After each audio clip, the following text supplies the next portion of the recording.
Taiwan అతిపెద్ద company Foxconn మరో కీలక నిర్ణయం తీసుకుంది. యాపిల్ ఎయిర్పాడ్స్ ఉత్పత్తి పెంచాలని డిసిషన్ తీసుకుంది. నెలకు దాదాపు 20 లక్షల ఎయిర్పాడ్స్ ను ఎగుమతి చేయాలనుకుంటుంది. ఇందులో భాగంగా ఫాక్స్కాన్ తాజా నిర్ణయంతో తెలంగాణలో మరో 5,000 మందికి ఉపాధి లభించనుంది. అదేవిధంగా కొత్తగా 1,800 కోట్ల రూపాయల పెట్టుబడిని పెట్టాలని నిర్ణయించుకుంది. ఇప్పటికే ఈ కంపెనీ తెలంగాణలో 3,000 కోట్ల పెట్టుబడి పెట్టింది. దాంతో ఫాక్స్కాన్ ఇన్వెస్ట్మెంట్ 4,800 కోట్ల రూపాయలకు చేరుకునుంది.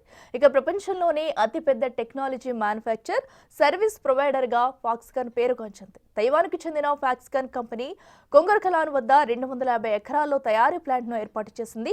వాస్తవానికి ఈ ఏడాది ఏప్రిల్ నెల నుంచే ఎయిర్పాడ్స్ ఎగుమతులను పెంచింది. యాపిల్ ఎయిర్పాడ్స్ కు డిమాండ్ పెరుగుతున్న నేపథ్యంలో ఎగుమతులను ఇంకా పెంచనుంది.